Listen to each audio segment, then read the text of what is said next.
లుకా మన్నించండి, మార్క్స్ వార్త 11వ అధ్యాయం. Mark chapter 11. మార్క్స్ వార్త 11వ అధ్యాయం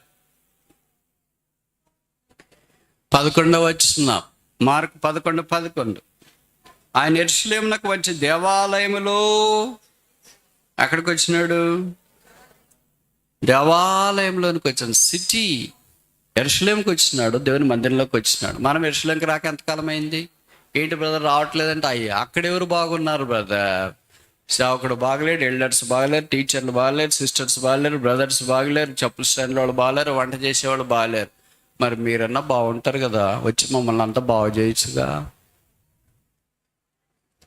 యేసు ప్రభువే యెరూషలేముకి వచ్చినాడంటే మన సంగతి ఏంటి మరి?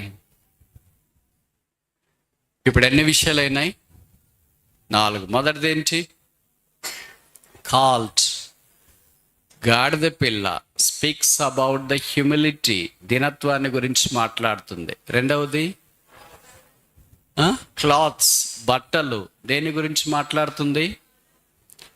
హ్యుమానిటీ, మానవత్వాన్ని గురించి మాట్లాడుతుంది. మూడవది కోరస్, దానికి ముందు ఇంకోటి పదం పెడదాం, క్రౌడ్స్, గుంపు, జన సమూహము, అనేకులు, కొందరు, వాళ్ళందరినీ మనం ప్యాకప్ చేస్తాం, క్రౌడ్స్.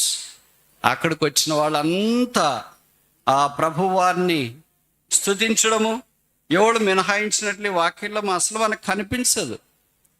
అంటే వీళ్ళు ఏం జ్ఞాపకం చేస్తున్న? ఫ్రెటర్నిటీ, సంఘము. ఒకరు, ఇద్దరు, ముగ్గురు, నలుగురు కాదు, గొప్ప జనసమూహం అక్కడికి వచ్చి. తర్వాత 4వది ఏంటి?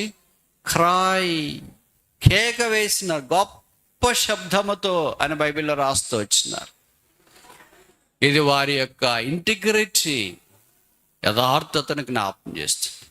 5వది ఆఖరిది, ఆయన దేవాలయంకి వచ్చి క్రైస్ట్ సిటీ. ఆయన దేవాలయం కిందకు వచ్చిన, ఆయన దేవాలయం కంటే గొప్పవాడు ఇక్కడ ఉన్నాడు అని సెలవిచ్చినవాడు.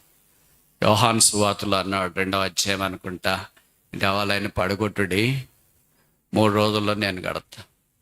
మామూలు కట్టింది పడగొట్టాలంటేనే 3 రోజులు కాదు. ఉదాహరణకి మందిరం ఉందనుకో, లేదా మన ఇల్లు ఏదైనా ఉందనుకో, 3 రోజుల్లో పడగొట్టికైద్దా? పడగొట్టాలన్నా కూడా దానికి చాలా టైం తీసుకుంటుంది కదా. మరి ఇన్నేళ్ళుగా కట్టింది 3 రోజులు ఎలాగ పడగొట్టండి? పడగొట్టడానికే 3 రోజులు సరిపోకపోతే మరి కట్టడానికి, లేపటానికి 3 రోజులు. యేసు ప్రభు తన దేహం అనే దేవాలయాన్ని గురించి మాట్లాడాడని అక్కడ వ్యాఖ్యానించబడిన సంగతి మనకు తెలుసు. ఆయనే దేవాలయం. దేవాలయం కంటే గొప్పవాడు ఆయన. ఆయన శరీరం మన కొరకు అప్పగించేసిన, అందుకంటే మనము ఆత్మ సంబంధమైన దేహముగా చేయబడ్డా.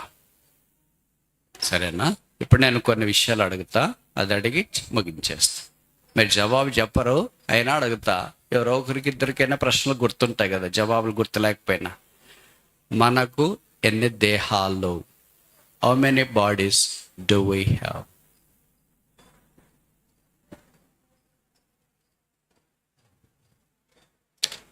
ఏదో ఒకటి చెప్పండి. 1 నుండి 10 దాకా చెప్పలేరా? ఒక్కొక్కటి చెప్పినా అయిపోతుంది. ఎన్ని అని అడుగుతున్నాను, అంటే సంఖ్య. 1, 2, 3, 4, 5, 6, 7, 9, 10. 10 దాకా చాలండి. గట్టిగా చెప్పండి. మీరు తప్ప చెప్తే మీకేం ప్రైజ్ పోదు, మెంబర్షిప్ ఏం రద్దు చేయరు. కరెక్ట్గా చెప్తేనేమో మేమేం ₹1,00,00,000 ఇయ్యము. మీరు ప్రయత్నం చేస్తున్నారు, ఆలోచిస్తున్నారు, వాక్యం అంటే కొద్దిగా శ్రద్ధ ఉంది అని తెలియటానికి ఇది ఒక చిరు ప్రయత్నం.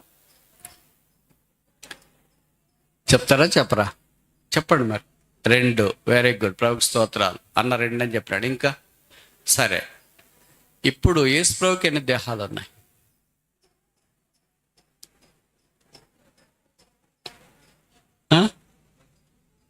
ఎన్ని? ఒకటంట. కరెక్టా తప్ప? 5. ఓకేనా? దాంట్లో ఒకటి ఇక్కడ ఉంది. ఇది మీ కొరకై విరవబడిన నా శరీరం. This is my body. 5 దేహాలు ఒక దేహం ఇక్కడ ఉంది. మిగతా 4 ఏంటంటే మీరే చెప్పండి తర్వాత మంగళవారంలో. మనకి 2 అన్నారు, 2 కాదు ఇంకెక్కువే ఉన్నాయి, అది కూడా మీరే తర్వాత చెప్పండి.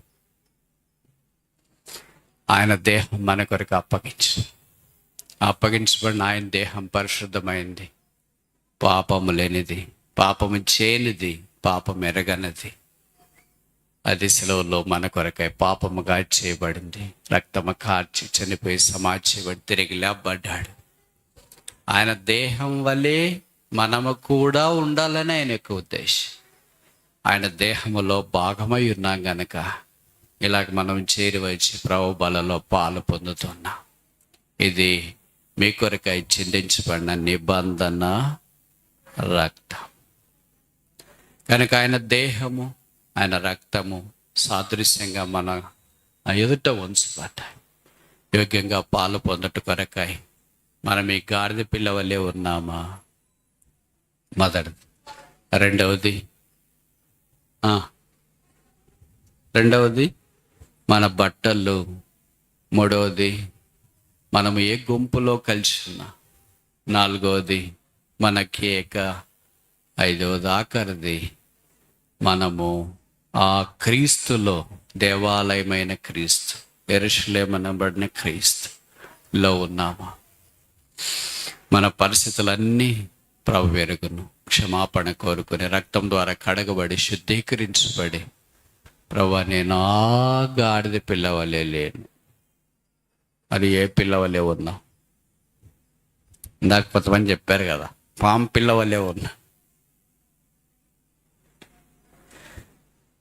గొర్రె పిల్ల నా కొరకు అప్పగించబడి గాడిద పిల్లైన నాకు విడుదల ఇచ్చిన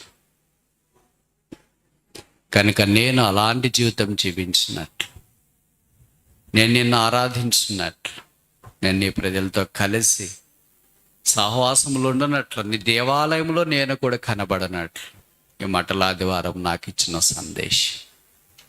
ఈ విషయంలో ఎన్నోసార్లు మనం తప్పిపోయాం, పర్లేదు అనుకున్నాం, తెలియనట్లుగా ఉన్నాం.